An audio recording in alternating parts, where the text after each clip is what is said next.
What up, y'all? Jacob Wheeler here. I'm going to talk to you guys about one of my favorite ways to catch a bass, and that's finesse tactics. What are my top 3 finesse tactics all over the country you can use? I'm about to show you guys right now. All right, first off, on my top 3 is going to be a stupid tube. You're like, wait, what's a stupid tube?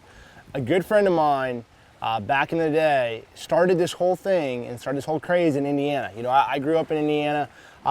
In fish there, and it's really tough to get bit there. There's not a lot of bass, and they see everything, okay? Well, this guy actually qualified for the Bassmaster classes, got third. Terry McWilliams, a good friend of mine, and he's been one of my mentors along the way, taught me a lot about bass fishing. And what it is just a tube rigged weedless with a jig head. You have to use an EWG jig head inside of it, but what it is it just gives it a little bit different action. It sways around in the current, it moves around, and it's pretty weedless where you can fish around rock, really good around wood, and it catches a lot of fish, and it shows some fish something different they haven't seen. All right, what you're gonna need for this technique is, first off, the right jig head. Right here is a 3/16 ounce jig head with an EWG hook. That's really, really important when you're throwing this technique. It doesn't work otherwise, especially with the tube body as big as it is. That hook and the bite in the hook needs to be big enough to where it can support that tube. You know, a 3/0 works pretty well, and that's what I normally throw most of the time. Now, when you're starting to rig this thing, first thing you're going to do is turn that tube upside down, and you're going to put the point of the hook in the bottom of the tube. You're gonna go about 3/4 the way up that tube. This is a 4-inch green pumpkin tube, standard green pumpkin tube. And now that you have it that way, you're basically gonna turn this all the way around where now your hook's towards the bottom and your head's up in there. So watch, I'm gonna go down through there, turn them around, and sometimes you can actually wet that to help you out with it. So now that we have that, I'm gonna poke the head out like that, your line tie, and now you're gonna Texas rig it. Fold your tube up, go through the center of it, and Texpose it. And there you go.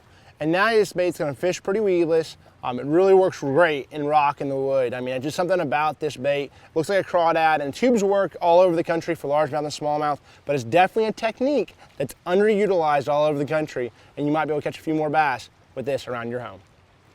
And the second one I'm gonna choose is the drop shot. Now, everybody knows this fairly well. It catches smallmouth, catches big largemouth, but I want to show you how I vary my length, my leader length, depending on what I'm fishing, and that's really important. It took me a little while to start thinking about that, because I see guys that, oh, I throw a 5-inch or 8-inch leader, and then sometimes I'll throw a 2-foot leader, and I'm like, why you throw this long a leader or that long a leader? And then the big thing about a drop shot also is keeping your bait horizontal in the water column, making sure the bait's horizontal, making sure it looks natural, and that's really important. But first off, we're gonna rig it. This is what I do. If I'm fishing dirtier water, you know, rivers, largemouth places, I will actually go with a shorter leader, 4 to 6 inches. So a lot of the places like the Ohio River, like the James River, tidal fisheries, a drop shot's a great way to get bit, but the water's pretty dirty and there's a lot of silted in areas. And one thing about, you know, those river fishing areas, a lot of times you really have to get that bait up off the bottom, because you're literally talking, you know, 3 or 4 inches of silt towards the bottom, but you have to be able to make sure that those fish can see it. So if I'm fishing rivers, I'm gonna have my leader line probably 4 to 6 inches long. If I'm gonna be fishing for smallmouth, dropping on them, up north, I'm probably gonna have it about 12 to 14 inches long. And then if I'm gonna be casting in current, fishing it and dragging it, I'm gonna have it to 16 to 20 inches long. So that's like a little bit of a gauge where you guys can know, hey, 4 inches, you know, shallow largemouth or in river systems, then you have 12 to 16, you know, if you're dropping on them, and then a little bit longer leader, 20 inches to 2 feet if you're fishing current areas. All right, let me show you guys how to tie this thing. And I'm using this braided line so you guys can see what's going on. I'm just gonna tie a polymer knot. Very simple, tie them on there. Now the biggest thing that I'm gonna tell you, and I see some people do this, because the whole thing about when you're drop shotting is keeping that bait horizontal. See how that hook's a little kicked out? You wanna make sure that hook's up and down where it's perpendicular and set up right. So the way to fix that is to grab this tag end and go back through the eye of the hook. Now what's that gonna do is when your bait, and sometimes you gotta play with it a little bit, When your bait's down there on the bottom, it's gonna be a little bit more natural, whether you're using a worm or, you know, a little crawdad bait or whatever it might be. It's gonna sit more horizontal and look more natural, and you're getting more bites. When you're picking your weight, it's very similar when picking your leader line. It's all dependent on what you're fishing and how deep of water you're fishing. When I'm fishing the river systems, I tend to go with about an 1/8 ounce weight to up to a quarter. Normally I don't go much more higher than that. Maybe a 5/16 if I'm really in heavy current, you know, fishing for those largemouth. When I'm fishing river systems up north or clear water lakes, you know, I'm gonna tend to go to the 5/16 all the way up to a 1/2 ounce. And, you know, this is really important, especially if you're dropping on the smallmouth. If you see them on your graph and you're trying to drop on them, I like to go to a 3/8 to a 1/2 because a lot of times it's a reaction strike. Getting that bait down there as fast as you possibly can. A smallmouth's just not sitting there on a little place. He's normally swimming around a little bit. So I want to get my bait down there as fast as I possibly can to where he sees it and I can get that fish to bite. And then when I'm fishing, you know, current rivers like the Detroit River, like, you know, on the St. Lawrence, those places where there's a lot of current for smallmouth out deep in 20 to 40 foot, I'm going to tend to throw to a 1/2 ounce. In the shallow water, I might throw a 3/8. So it's all dependent on what you're fishing, but vary your weight size depending on the conditions you're dealt with.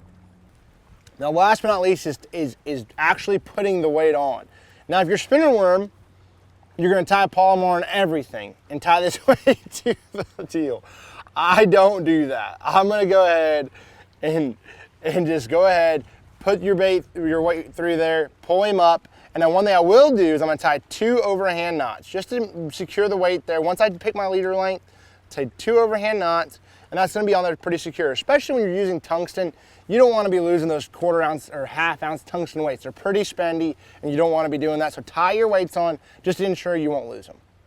When picking a bait to put on your drop shot, the biggest thing you got to look at is forage. Especially when you're up north fishing for smallmouth, I look at 3 main factors. You look at crawdads. They eat bait fish, whether it's perch or little minnows. There's minnows all over the country. And then you have gobies in certain lakes. I tend to throw a minnow-looking bait majority of the time to start off and see where it goes from there. So there's one of my little minnow-looking baits, little shad. It's a little rally grub. It works pretty well around the country. And I'm just gonna nose hook that thing and you're ready to go. Now, if you're fishing for largemouth, or even smallmouth in shallow water, I tend to throw like a little wacky worm or a little worm style bait, whether it's green pumpkin. If the water's a little bit dirty, more purple works. Robo worms work really well. And, you know, if the water's pretty clear, I might wacky rig that little worm. If it's not, and I'm trying to fish in brush or fish around wood and stuff, I'll actually Texas rig that worm with that hook. And now you're ready to go. Now that's my second choice in the finesse tactics. Let's go to my last one. My third and final technique that's worked about all over the country, but it was huge out west for many years and finally brought it back east, is the Niko Rig or the nail weight. Let's jump into this technique. I'll show you guys a little bit about it. All right, the first thing you're gonna wanna do is pick the right worm. Depending on where you're living in the country and how clear the water is, I'm sure everybody has their own preference. You know, one that I throw quite a bit is a little LaRue tattletale worm and a Cinco. Those are my 2, you know, Niko rigging worms. You know, once you pick the worm, if the thinner worms, I'm gonna use a little bit smaller hook. So probably a size 2, maybe even a size 4 Niko rigging hook. For the larger worms, I'm gonna either use a size 2 or a 1/0.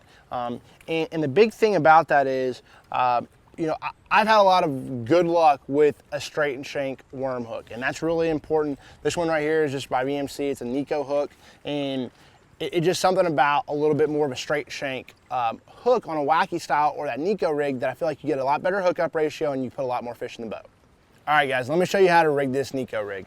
Now we have our worm, we have our hook, and now just picking the weight. You know, whether you're using probably anywhere from, if you're fishing shallow, I probably will go with a 16th. I'm fishing deep, you know, 10 feet or deeper, I tend to go to an 1/8. And one thing, a little trick that I've actually used, even deeper water than that on the Tennessee River, it's actually become a technique that works really deep in 20, 30 foot of water, works real well. I use a tungsten drop shot weight. This is a cylinder weight. This is up to a 1/4. So all you have to do, here's our little worm, we'll stick it in the fat part of the head. Okay, that's what you're normally do.